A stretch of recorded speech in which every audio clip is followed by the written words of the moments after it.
Daniel, chapitre 11. Quant à moi, la première année de règne de Darius le Mède, je me tenais auprès de lui pour lui donner force et protection. Maintenant, je vais t'annoncer la vérité. Il y aura encore 3 rois qui régneront sur la Perse. Le 4e amassera plus de richesses que tous les autres et, quand il aura gagné en force grâce à ses richesses, il soulèvera tout le monde contre le royaume de Grèce. Cependant, un roi vaillant se dressera. Il dominera avec une grande puissance et fera ce qu'il voudra. Une fois qu'il se sera dressé, son royaume sera brisé et divisé aux 4 coins du ciel. Son royaume n'appartiendra pas à ses descendants et ne sera pas aussi puissant que le sien, car il sera déchiré et passera à d'autres queues. Le roi du Sud deviendra fort. Mais un de ses chefs sera plus fort que lui et exercera sa propre domination, une domination puissante. Au bout de quelques années, ils concluront une alliance et la fille du roi du Sud s'unira au roi du Nord pour concrétiser leur accord. Mais elle ne tiendra pas le coup et ni lui ni son armée ne pourront résister. Elle sera cédée avec ceux qui l'auront amenée, avec son père et avec celui qui aura été son soutien à cette époque-là. Un rejeton de même racine qu'elle se dressera à sa place. Il viendra attaquer l'armée du roi du Nord et pénétrera dans sa forteresse. Il interviendra contre eux et deviendra puissant. Il enlèvera même et transportera en Égypte leurs dieux et leurs idoles en métal fondu, ainsi que leurs objets précieux en argent et en or. Puis il restera quelques années à distance du roi du Nord. Celui-ci marchera contre le royaume du roi du Sud, mais il devra revenir dans son territoire. Ses fils se mettront en campagne et rassembleront d'immenses troupes. Elles viendront et déferleront comme un torrent, déborderont, puis reviendront et pousseront les hostilités jusqu'à la forteresse du roi du Sud. Le roi du Sud s'irritera, il sortira et combattra contre le roi du Nord. Il mobilisera une grande troupe et les troupes du roi du Nord seront livrées à son pouvoir. Cette troupe sera fière et le cœur du roi du Sud se remplira d'orgueil. Il fera des dizaines de milliers de victimes, mais il ne triomphera pas.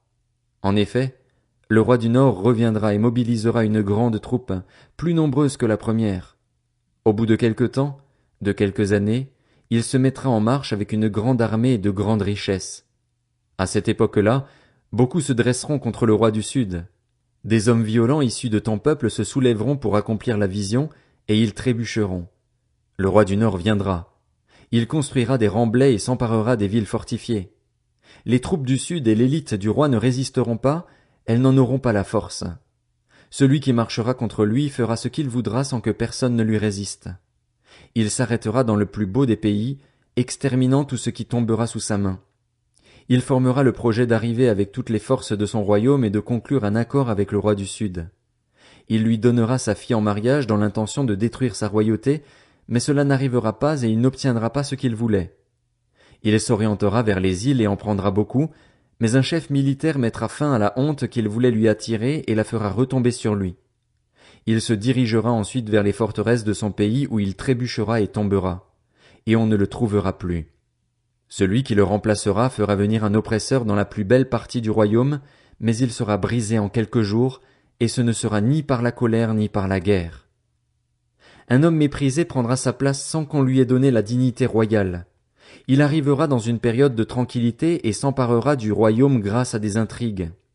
Les troupes qui déferleront comme un torrent seront submergées devant lui et brisées, de même que le chef de l'alliance. Une fois qu'on se sera rallié à lui, il recourra à la tromperie. Il se mettra en marche et aura le dessus avec peu de monde.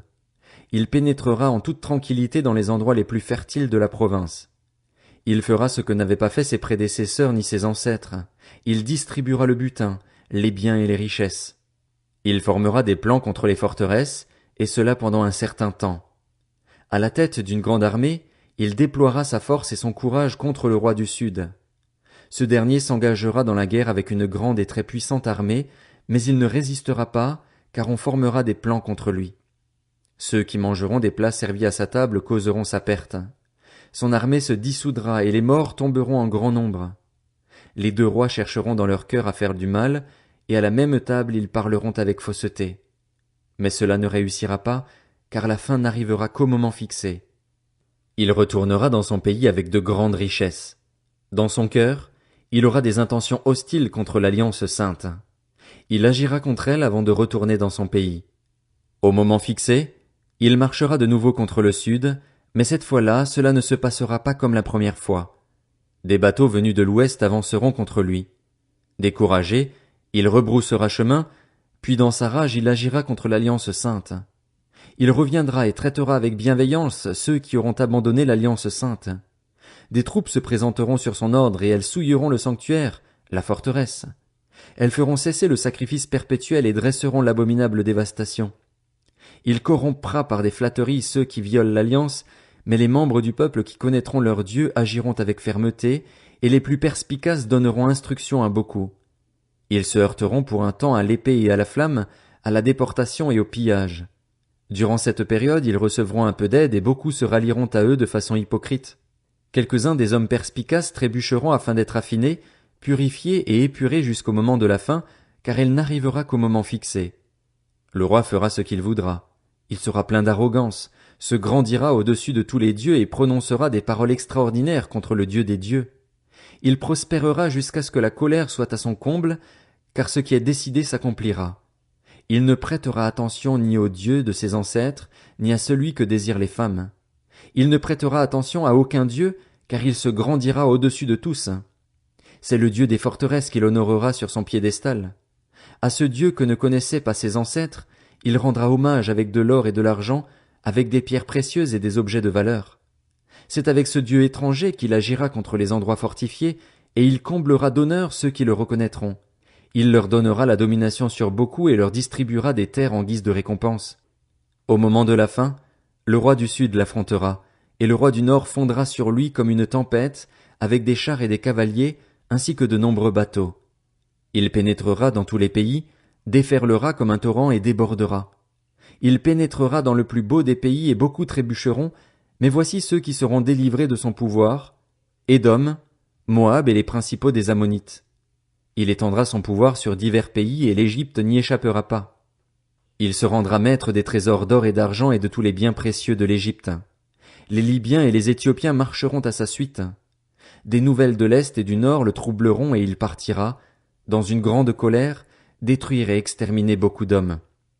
Il dressera les tentes de son palais entre les mers, vers la glorieuse et sainte montagne. Puis il arrivera à sa fin sans que personne ne l'aide.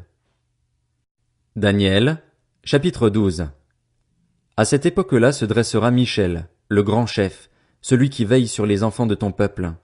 Ce sera une période de détresse telle qu'il n'y en aura pas eu de pareille depuis qu'une nation existe jusqu'à cette époque-là.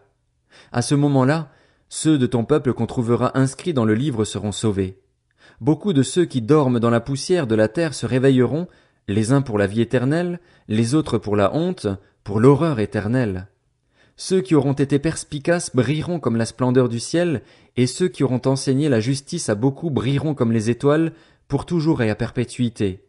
Quant à toi, Daniel, tiens ces paroles cachées et marque le livre du sceau du secret jusqu'au moment de la fin. Beaucoup seront perplexes, mais la connaissance augmentera. Moi, Daniel, je regardais et j'ai vu deux autres hommes se tenir debout, l'un sur une rive du fleuve, l'autre sur l'autre rive. L'un d'eux a dit à l'homme habillé de lin, qui se tenait au-dessus de l'eau du fleuve, « Quand viendra la fin de ces événements extraordinaires ?» Et j'ai entendu l'homme habillé de lin, celui qui se tenait au-dessus de l'eau du fleuve. Il a levé sa main droite et sa main gauche vers le ciel et il a juré par celui qui vit éternellement que ce serait dans un temps, 2 temps et la moitié d'un temps, et que tout cela prendrait fin quand la force du peuple saint serait entièrement épuisée. J'ai entendu, mais sans comprendre, et j'ai dit, « Mon Seigneur, quelle sera l'issue de tout cela ?» Il a répondu, « Vas-y, Daniel, car ces paroles seront tenues cachées et marquées du sceau du secret jusqu'au moment de la fin. Beaucoup seront purifiés, épurés et affinés. Les méchants feront le mal et aucun d'eux ne comprendra, tandis que ceux qui seront perspicaces comprendront. Depuis le moment où le sacrifice perpétuel sera supprimé et où l'abominable dévastation sera dressée, il y aura 1290 jours. Heureux celui qui attendra et qui arrivera jusqu'à 1335 jours. Quant à toi, marche vers ta fin. Tu te reposeras et tu seras debout pour recevoir ton héritage à la fin des jours. Osée, chapitre 1.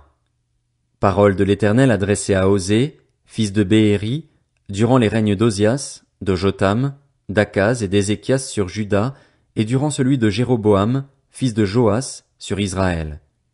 Début des paroles de l'Éternel à Osée. L'Éternel dit à Osée: Va prendre une femme prostituée et des enfants de prostitution. En effet, le pays se prostitue, il abandonne l'Éternel. Il alla prendre Gomer, fille de Diblaïm. Elle devint enceinte et lui donna un fils. L'Éternel lui dit: Appelle-le Jizréel, car encore un peu de temps et j'interviendrai contre la famille de Jéhu à cause du sang versé à Jizréel, je mettrai fin au royaume de la communauté d'Israël. Ce jour-là, je briserai l'arc d'Israël dans la vallée de Jizréel. Elle fut de nouveau enceinte et mit au monde une fille.